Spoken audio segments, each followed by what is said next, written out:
This week's episode is sponsored by OM System. You're listening to the B&H Photography Podcast. For over 40 years, B&H has been the professional source for photography, video, audio, and more. For your favorite gear, news, and reviews, visit us at bnh.com or download the B&H app to your iPhone or Android device. Now here's your host, Alan Weitz.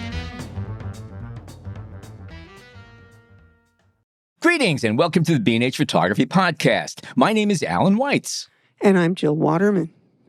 In the world of photography, simple flowers can make for complex subject matter, offering infinite creative options to those trying to capture the essence of a flower in the form of a photograph. This subject has attracted photographers like moths to a light bulb since the birth of the medium. Flora Photographica by William Ewing and Danae Panchaud is a new book that offers an in-depth study of the inventive ways in which photographers, mostly contemporary, have explored the subject of floral photography. This book and the creative efforts behind a particular series on this theme is the subject of this week's podcast. We're going to start by speaking with photography curator Danae Panchaud, one of the book's co-authors, to learn about how this book evolved and delve into the research and selection process involved in sourcing so many remarkable photographs from a vast sea of possibilities. After a break, we'll continue the conversation with photographer Abelardo Morell, whose featured images from the series Flowers for Lisa began with a single photograph created for his wife as a birthday gift. This is also Abe's second stint as a guest on the show. Speaking with him was wonderful the first time around, and he will no doubt be equally insightful into the workings of his craft in the second half of today's show.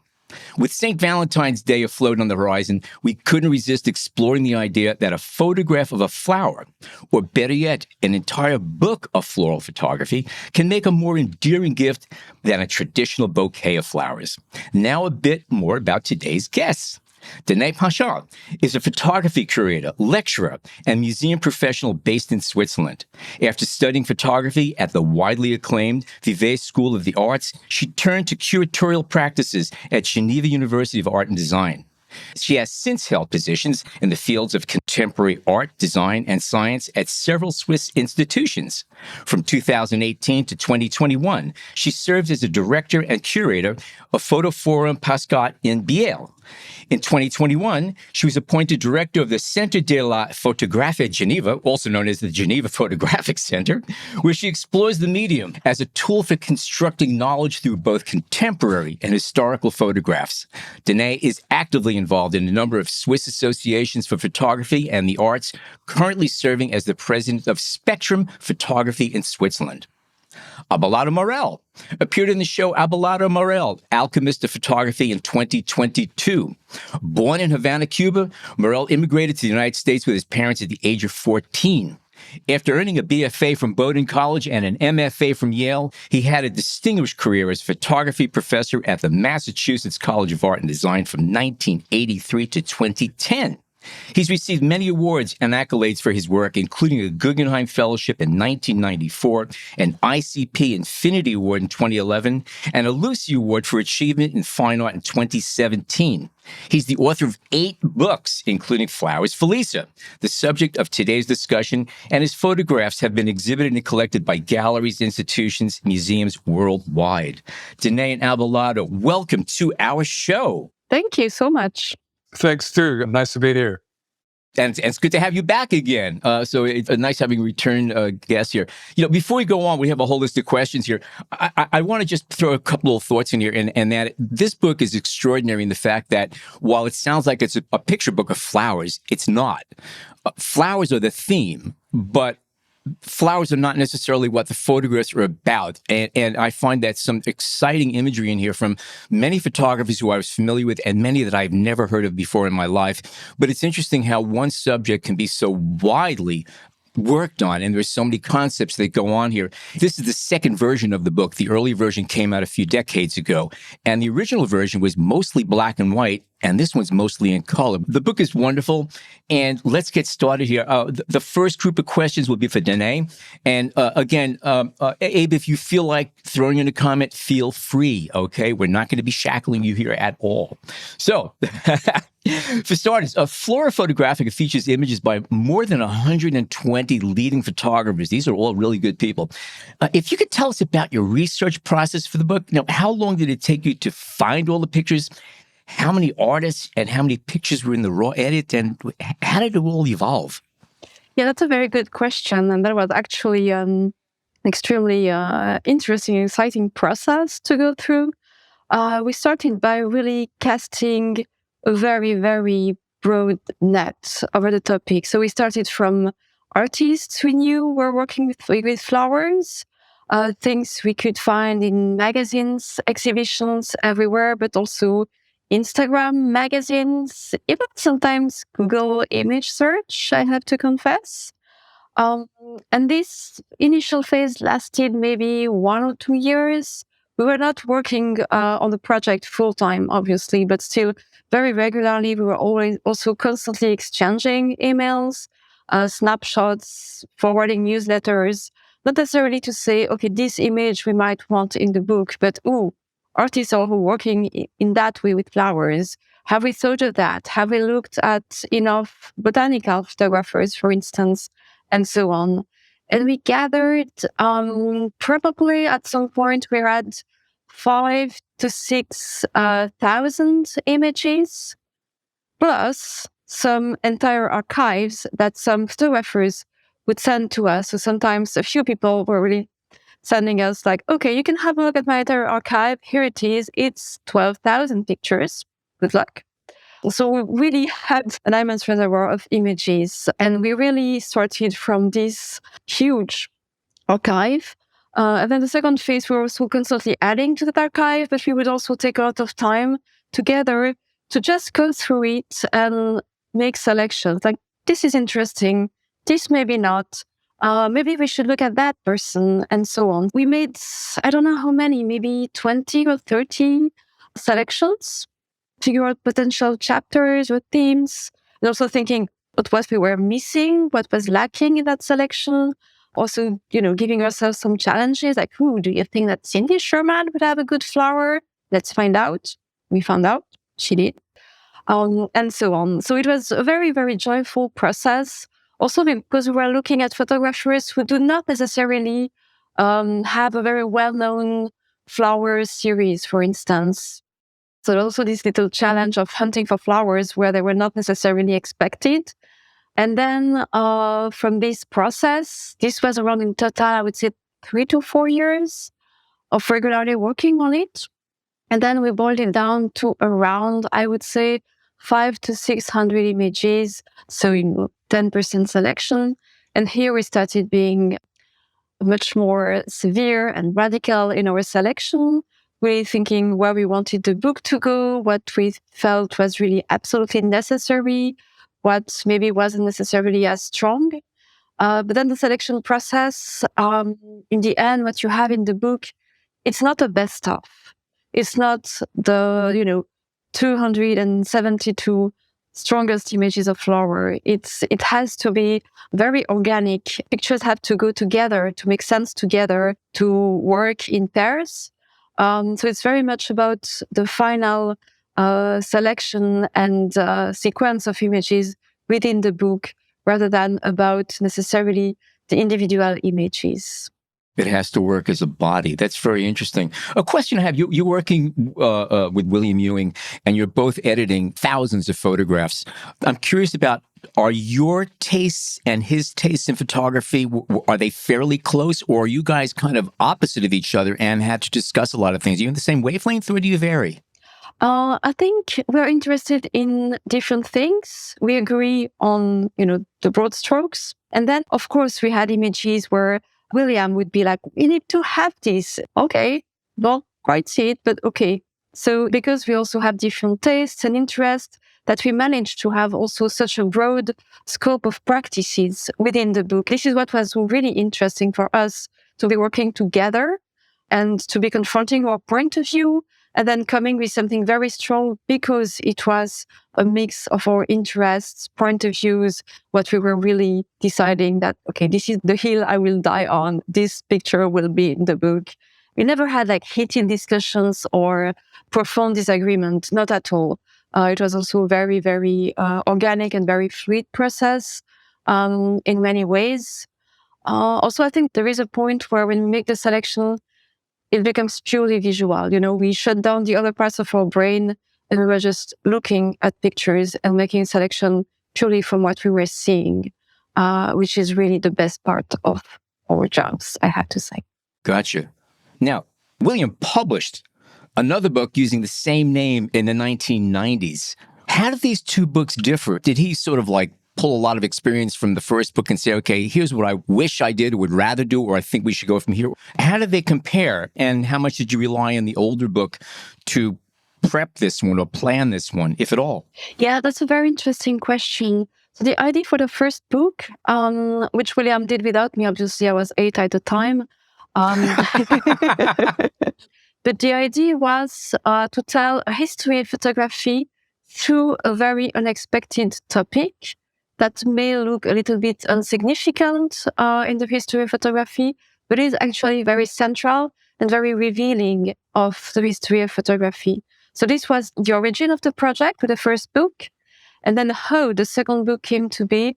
This is a very interesting anecdote. And even though I wasn't there, I think it's fine if I tell it. So he was, I don't know, at an event, probably an opening. And someone came to him and told him that, oh, I bought this book in the 90s, I very much like it still.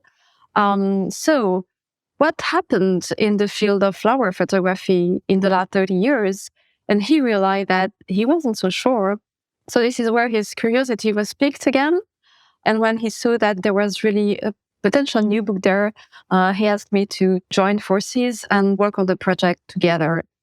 And I think for this second book, we're not doing the same thing. We are not trying to tell the entirety of the field of contemporary photography through the flower, but more examining how flowers continue to be a very important topic in contemporary photography. How has photographing flowers changed? The art of photographing flowers, or the perspective of doing it, evolved in the past 30 years between the first version of the book and the second? Not having seen the first version of the book, I don't know if the same issue is there.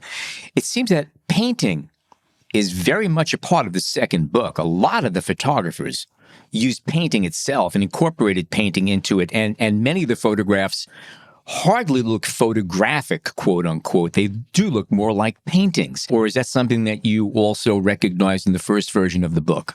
Oh, no, I think you're really spot on. That's a very interesting difference between the two books. In the first one, painting was very much a reference for the artist. But today, artists are often working in much more hybrid ways, mixing painting or digital tools with photography. Something that is probably common is referencing what has been done before.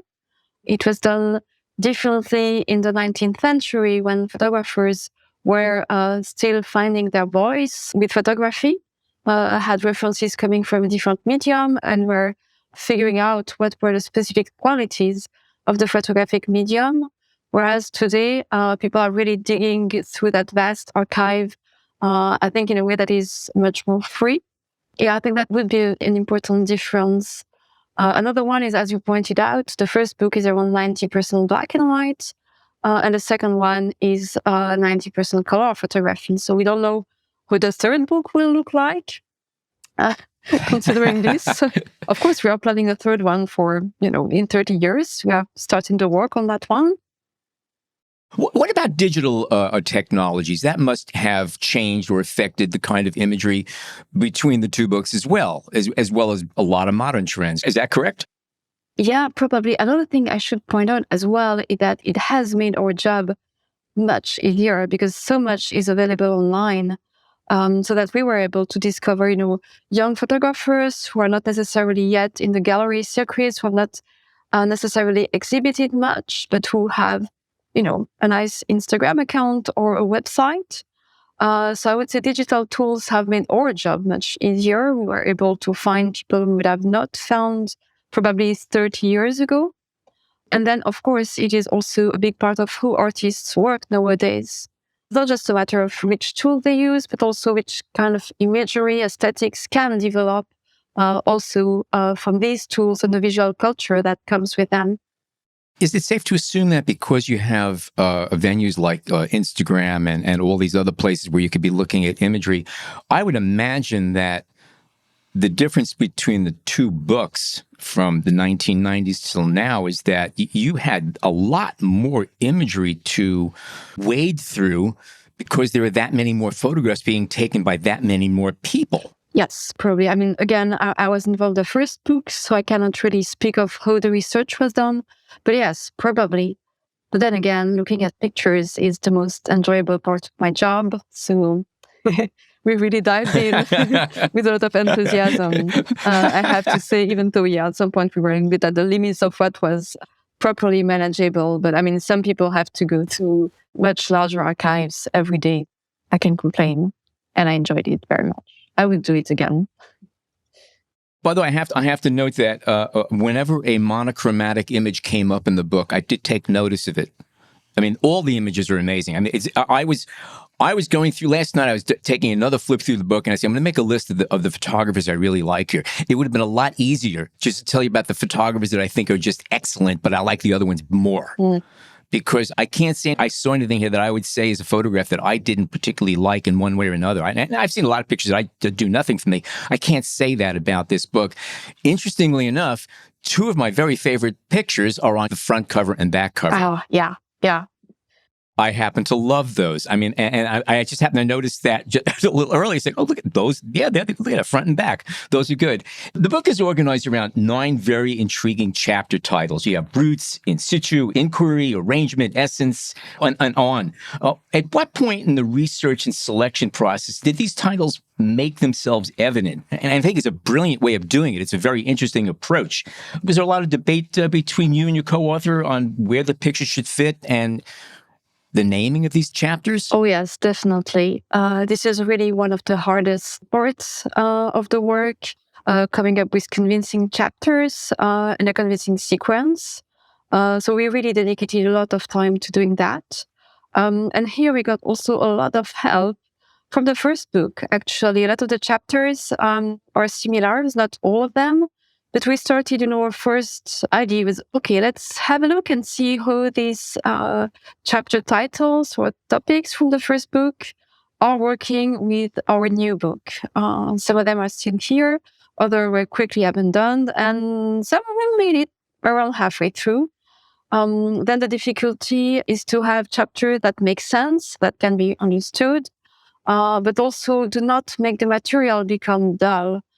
For instance, at some point we had, like in the first book, a chapter that was about portraits or pictures of people in slightly broader sense.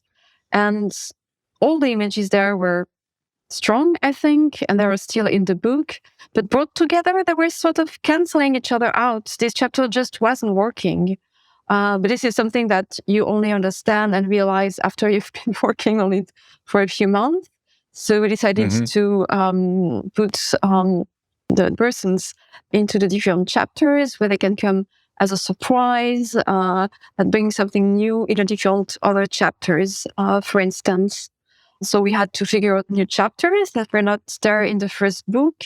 And we tried a lot of different things, a lot of different chapters that were not so successful, or sometimes some of them were quite good, we thought, but we couldn't just find enough convincing pictures to get in there, and so on.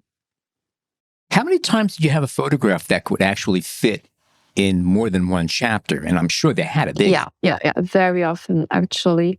And this is where we try to find a balance between, does this image, first of all, make sense in that chapter, or is it completely far out? Because, when you have a chapter, you have a title. So this also, it's bringing an angle on the picture. If a chapter is in situ, then you will see the images through this topic of the flower picture in its natural element. So this is also something that we had to work around, so that the picture is not weighted down by the topic. makes sense, gives an element of surprise, and so on. Danae, I want to pick up on something you said earlier about the images. They have to work in pairs. I'm curious about how essential that was to the idea of images not canceling each other out. Yes, once we had our selection maybe 90% done, then we were really focusing on the pairing. Some images are alone on the spread, but most of them are paired. Some of them are actual pairs. They really go together. They're worked by the same artist, but most of them are not. And this was also, again, at this point, something very purely visual. Things have to make sense together as a pair. They are not supposed to be clashing or, fighting each other for the reader's attention. But they have to also have a little bit of coherence, but also a little bit of tension, I think, so that we can keep this element of surprise. And this was something that we very much wanted to do, that when you go through the book, when you flip a page, you cannot know what is going to come next. Even within the general topic and within the chapter, it has to be still a little bit unpredictable, I think, to keep the joy of the discovery going on, to keep the attention of the reader. This is also where the pairing were so important. Interesting. So were there any specific themes or treatments of floral subjects that you found lacking or more elusive to find when you were researching? One thing that was a little bit tricky to work on were the pictures that are more political in many ways, because they were extremely important to us. This is also possibly something that is a bit different in this book from the first one. The fact that we have more work that are politically engaged. We had to find a way that this message was not lost entirely, but at the same time that they would also fit within works that didn't have this aspect. And this is why, for instance, some images have an extended caption and others don't. It's where you need the context of the image to properly understand it. And we decided to put it under the image. We didn't want people to have to flip through the back to find it. We wanted the information to be immediately available, even though for the design, it's maybe a little bit visually in the way. But it really mattered that something could be understood within its context, also for its political dimension within the book. Indeed. Yeah. In searching for images that had a political connotation, were you looking in different places? Was it a matter of very different types of practitioners? Yes, some of them were from photojournalism, but others were completely conceptual works, and others still were using flower in a very activist way. So we had a look at very different things. And we also don't have a chapter that is political flowers, because again, that would just throw in together things that are completely unrelated. That's why you find them throughout the book and not in their special section. You also mentioned the idea of conceptual work. Was that another area where the second book differed from the first? Because it does seem like there are a lot of conceptually complex works in this new book. Indeed, I think that's a very good observation. That's probably indeed the difference between the first and the second book. I think we also have more and more artists using very complex concepts, which was probably a little less the case in the first century and a half of the history of photography. Again, speaking extremely generally, so you could find probably very easily 1,000 counterexamples. But still, I agree with your observation. Mm-hmm. So in a past lecture, you mentioned the element of surprise as being significant to this project, and you've brought that up already a couple of times today. Was surprise helpful in identifying the images you'd keep from the large body of images you were looking at? Yes, definitely. This was something we always had in mind. First of all, because we enjoyed ourselves very much being surprised by the work of artists, by flowers we didn't expect. And even after browsing through tens of thousands of images, what was amazing to us is that we were still finding images we could not expect, we could not have imagined. And this was a very joyful part of the process. And this is something that we also wanted to keep within the book, to give that experience as well to the reader. You have images that you would expect on the book on this topic, either because they are very well known or because they are leaning into our visual culture about representations of flowers. But you have many things that are, I think, extremely surprising. This is also why we enjoyed having lesser known names alongside the big ones, to make sure that our readers would discover new artists, even the most knowledgeable about contemporary photography. So was there any one picture or body of work that you found most surprising or you were most excited about when you found it? That is such a difficult question. A good one, though. There were so many, actually. And it's always such a joy to find out a new image or a new body of work and being able to send it to Bill immediately to let him know about what we found. And we exchange a lot of text and very spontaneous images throughout. I would have to say one chapter that I particularly enjoy building is the Imposter chapter. I do love this idea of the flower that isn't quite what it seems, in many different ways, because it's not a flower, because it's a fake one, because it's a uniquely constructed one, and so on. And this was probably my favorite chapter to assemble. You have just one photograph that I had a giggle on, and I'm wondering whether it caught your eye initially or this is something that came along afterwards. And that is, and I apologize, I don't remember the name of the photographer. It was a low-angle shot of a mattress with cables on it. I think it's called Mattress with Cables, perhaps? Let me find it. I don't know every caption by heart anymore. The reference, though, the only thing is that it's the side of a mattress, a bed mattress, and there's flowers on it. Exactly. It's just a print. I mean, it's the kind of thing most people wouldn't even be looking at, but no, those are flowers. And again, it pulls it right into the book, and I had a laugh on that because it worked. It was a good observation. And I'm curious to know, did this picture hit you in the eyes and go, oh, look at that? Or was it something that you kind of stumbled on saying, oh, wait, there are flowers there? So it's, I know exactly what image you're speaking about. It's at the very beginning. That's Jessica Backhouse, Roses and Cables. Yes, that's it. Thank you. Exactly. Yes. And we liked this idea from the beginning of sometimes the flower is not an actual flower. Sometimes it's a print. Sometimes it's something very surprising and a very cheap print on a probably cheap mattress.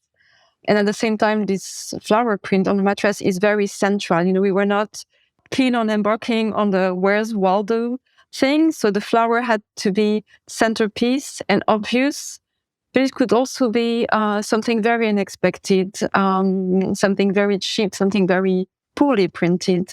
Like in that case, in this image that is incredibly poetic and beautiful, but made from very trivial things. And exactly how we found this image, I don't remember. But she's a photographer we contacted, like many others, asking, do you have any flower photograph? Send anything you have. Even if it's, you know, just a little bit on the corner, if it's a fake flower, it doesn't matter. And we received quite a number of them where the flower is, it's just a print, something fading on the wallpaper somewhere. That's what makes it magic. I particularly liked all the various images where there was floral wallpaper in the background. Yes. It's so a very serious image, like there's one photojournalistic image that's really heavy. Yeah, it's wall photography. Yeah. But flower is important here. At some point, I have to say we became obsessed. I would see every flower in the street. I would see it in an exhibition. Even if there was a tiny, daffodil somewhere in a painting, it would jump at me. But it's getting better. It's getting better. And before we do take a break, I want to bring up one other series. It's a little more obvious that they're flowers, and there's a series called The Pansies. And when I saw them, I happen to love this kind of approach. They're basically photographs of pansies, little flowers that grow up maybe 6 inches tall, taken from ground level around, looks mostly New York City, it seems. And they're very striking because the scale of them and the angle they're taken from, and the fact that pansies have kind of funny little flowers, look like goofy little faces, they look like pedestrians. And I love the series. And then I read the caption, and it was a whole different reality. It did not take away from the pictures, it added a whole new dimension. And that is that the photographer basically planted these pansies at places where there were homophobic attacks. Yes, absolutely. And there were statements of that. And that blew me away because, pansy is just another slang word for homosexuals. And I saw this, and without that knowledge, the photographs were wonderful, especially as a series. Having that just added a whole new dimension to it. And again, it gives you the importance of read the captions, folks. Read the captions. Indeed. That's one example. And we really love this project also because it's activist. It's extremely strong in that sense. But there's also a poetics to it that is absolutely amazing. And it's a project by Paul Harfleet that is still going on. Another such example is the very first image in the book, except for the cover. It's a woman's hand holding a small bouquet of white flowers. You only see the sky and the hand, and you also see a white ribbon across the wrist. And this is an image that was taken in 2020 in Minsk during a protest where white and red are the colors of the opposition. And so having a bouquet of white flowers in your hands is a political sign and a demonstration which could put you in very severe danger. And we also love that this image seems very simple and straightforward, but when we realize the meaning, it takes a completely different sense. And that is also why we loved having it as the very first image, as the first indication that flower photography seems very straightforward, but can be very complex, very political, and have a broad range of meanings. The photograph I'm looking at right now, the photograph itself is very stark also. It's the most basic of elements. It's mostly white space with a hand crossing from the lower left side towards the upper right with the flowers dead center and then pointing straight up. It's a very stark, strong composition. When you know the background story, it makes it even more stark and even stronger. So, yeah, no, I agree with you on that. And again, not every photograph here is obviously beautiful or obviously powerful. Sometimes you got to read a little bit and it all ties into it. And I keep jumping back to the front and back covers, but okay, that's another thing. Okay, listen, we're going to pause for a short break, and we come back. We're going to shift focus to photographer's perspective with Abelardo Morell's insights about his photo series, Flowers for Lisa. And of course, we'll be hearing more from Danae as well. Stay tuned. OM System has just announced the OM5, their latest compact mirrorless camera built for adventure.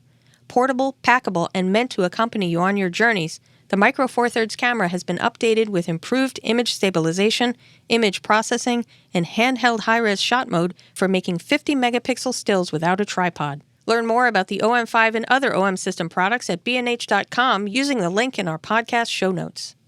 Okay, we are back with photographer Abelardo Morell, or as he prefers to be called, Abe Morell. And again, Abe, this is your second time here on the show. The first time you were here talking about your tent camera and your travels through different lands. And again, the pictures are just great. And if our listeners have not caught that episode, I urge you to do so and take a look at the photographs that Abe took using a very old form of technology tied into new technologies in a way that hasn't been used. And fabulous landscapes with double layers and multiple layers in them and stuff, but that's not what we're here to talk about today. Today we're talking about flowers, and the photographs that we're going to start with here, your first picture of a flower was made as a birthday gift for your wife, who no doubt is familiar with your work and your work habits. How did she react when you gave her your first flower photograph as a gift? I mean, look, I'm a photographer. Okay, I give photographs for gifts, and for some people, you look and they go, "All right, he's a photographer. How much did it cost him for a print?" No, anyway, did her reaction differ from that of other gifts that you've given her over the years? I mean, how did it strike her that you're giving her a photograph of a flower? Well, she had to buy it. Thank you. Yeah. All right. I mean, I oftentimes, and this is really perverse, but sometimes I prefer the photographic version of the world than the world. It is how photography and how the mechanics of photography translate the world. That is what I love and keep being surprised by. So, in thinking about a gift, it felt like maybe a double gift, a gift for her, but a gift to me to embark on something new, to challenge myself to make a picture that takes flowers in some new way. So that was a kind of a beginning for me as well. The gift obviously went over very well. And how quickly afterwards did you start expanding on this series? Because again, you jump into things. We've spoken before, and I've watched, other interviews with you. You don't sit still; you just keep going. So, what happened after this? How did you start moving along with this project? Well, the first picture that I made for her started with a bang. Not a whimper. It was such an explosive outcome of using multiple exposures in a way that I hadn't used before. And it created a kind of a brand new matrix of things. So it shocked me how interesting and new and wonderful it was. So I was sort of caught by surprise, and I decided to make pictures right away. So it didn't take long for me to think, oh, if this one works. I remember going to a publisher to see if they were interested in these flower pictures. And I think I had 38 at the time, which I thought was a lot. Yeah, sure. And they thought, okay, oh, well, I think we need like 50 or 60. And of course I said, oh, okay, No problem. I'll get to them. I ended up with 76. So to me, there's no problem in just continuing. I don't get depressed about not finding new ideas. Now, at any point, did you start looking at certain flower photographs that you did earlier and say, this is no longer in the series? No, not up to the standard that you've built up to, because obviously it would be evolving every time you do something new. You're building upon something. Did you have any images that you ultimately did not use because you just felt that you kind of outgrew them? No, I mean, this project was from scratch. I did not have any flower pictures from the past. No, what I meant was, like, obviously you gave one to your wife. You're not going to, that's in the series no matter what. You won't dare to pull that one out. But when working along, you said you did 70 odd photographs. Were there any of them that you did along the way that you said, I'm not going to include this one in the series? Or did each one of those fit into the series? They're all solid. Yeah. One does get better by making things and trying different techniques. As I got better with that, some early ones were not as pleasant as I thought. So, there was a lot of reworking ideas that got better over time. Now, this series is kind of a departure for you based on your 10 camera series. It's very, very different as far as subject matter approach entirely. How did making these images differ in terms of your process? Well, they're all still lives in a way, so I could do everything in my studio, which is sort of nice to be at home with sometimes hundreds of flowers, smelling kind of weird sometimes. But it was a way to look at this little landscape and come up with ideas, which is really what I'm best at. I mean, I make photographs, but they're fed by some ideas and some quoting of the past. I mean, some of my favorite things in the world are paintings, like Manet's late paintings when he was dying of flowers are some of the best things I've ever seen. A dying man painting something simple like the flowers in his bedroom. It's just very moving and touching. So sources like that really help me think about how people invent, transform, and make the world new. I mean, the way Georgia O'Keeffe flowers into this, oh my God, just a revolutionary world in some kind of indescribable landscape. Now, you tied painting a lot into these works. Were you working with paint prior to the flower series? Is it something you've dabbled in or played with in the past? Actually, for some of these flower pictures in the book, I didn't Photoshop things in a tricky way. I mean, my camera was pointing to the thing that I wanted. So basically pointing at some reality that it was seeing. But sometimes if I took a picture from a Van Gogh painting of flowers, I added strokes of my own to confuse the origin of the art. So I began to paint more, combining double exposures of photography with painting, my own painting, not great painting, but the effect of painting. Right. In combination, it reminded me of people that were not as good as that, but they remind me of what Richter must think like. He's one of my favorite artists. And the idea that a painter can just invent something from scratch blows my mind. Mm. Mm-hmm. Mm-hmm. Abe, a number of your flower pictures reinterpret the works created by other artists. Many of them, yeah.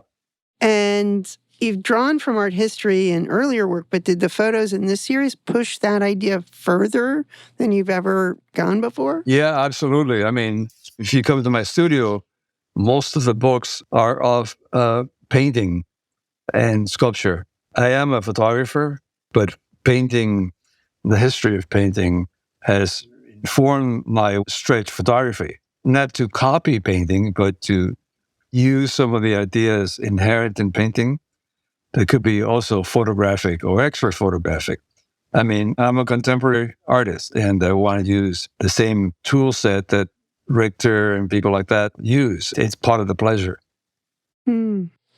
So does referencing historic works of art affect your creativity or your sense of invention any differently than ideas that come out of your own gut? Well, I mean, Van Gogh, whose output, by the way, was only 10 years. Think about that. Right. He spent a lot of time copying paintings by Millet and Rousseau and other people. He did that.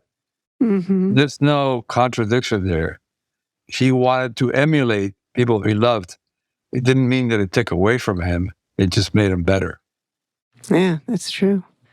So did the series Flowers for Lisa alter the way in which you perceive flowers as a common object? Yes, at the time, when I was doing it for a couple of years, that's all I would think about, like Danae looking at flowers. They just, I have to stop.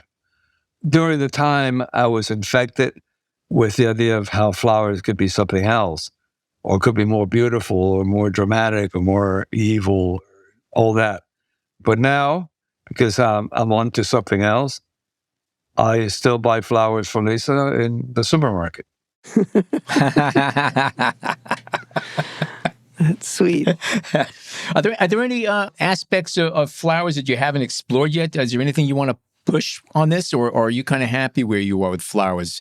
Because obviously you do a lot of different things. You jump around a lot. Are you still working flowers, or are you moving on now? No, I'm not. No, I'm not making flower pictures. The most recent work in southern France, I was tempted to do some flowers for Vincent.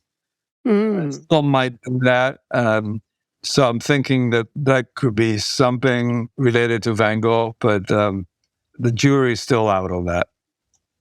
Gotcha. Okay, but I'm sure whatever you're going to be doing next, we're going to be doing an episode on it because it's always great having photographs of puppies playing with each other. By the way, I'm going to give you a hot tip. Kittens. I'm telling you. Just do kittens. All right. Oh, it's been wonderful speaking with both of you. The book is terrific. We strongly urge our listeners to take a look at it. Where's the book available, by the way? Let's put that out there. Well, I can say in Europe, it's very widely available. I've still seen it some weeks ago in many bookshops. I still check, I know. Probably the Thames and Hudson website. Exactly. You can get it in the US and in Europe and probably internationally as well from TNH website.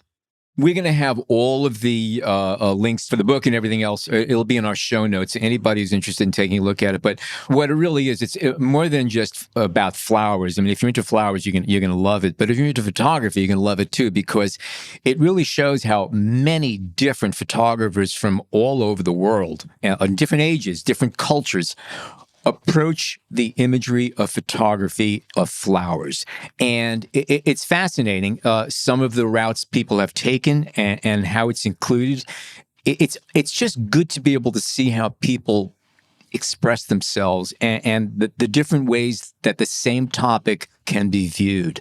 It really is truly a 365-degree view of flowers. And you put the book down at the end, and you really felt like, you've seen something that's really, really good and it's worth holding and flipping through again. And I say congrats for that. That's a nice accomplishment. Thank you. Thank you so much for your kind words. You're very welcome. Anything else, anything coming down the pike for you, Danae, as far as projects or the books or things that you'd like to mention to our listeners? It's a bit too early to tell, but William and I are definitely working on another book project. We hope it will be published as well.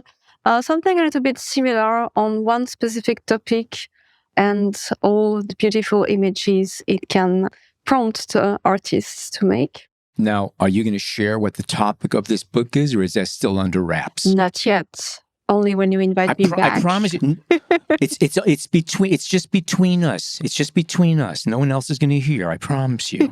No. Well, whatever it is, I'm sure it's going to be wonderful, and we look forward to it. And we'll have you back on the show to talk about that. I look forward to that. Abe, what's happening with you? You have an upcoming residency in Florence in March and April, I believe. Yeah, I was offered and I accepted this residence in a place called Itati on the outskirts of Florence. It's run by Harvard.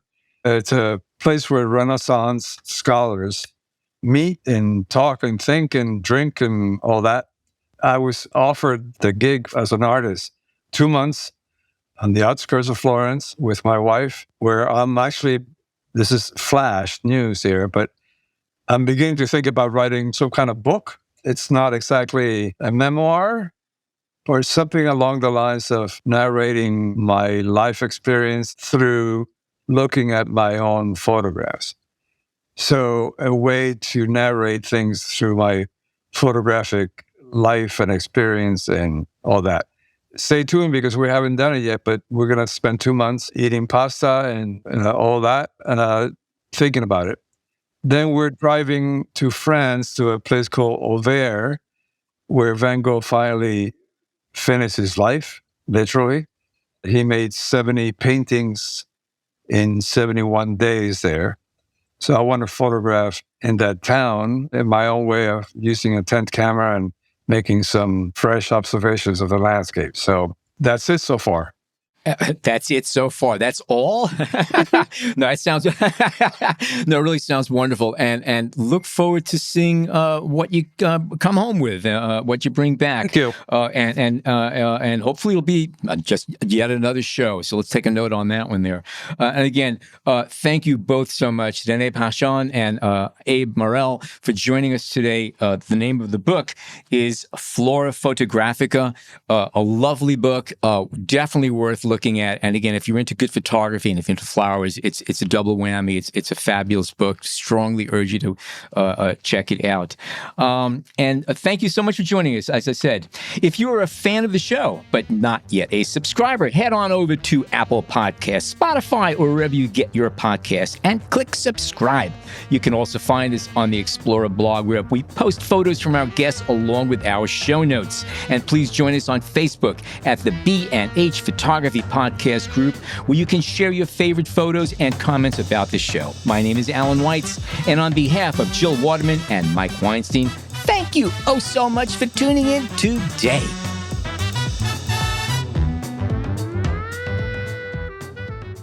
Thanks to OM System for sponsoring this week's episode.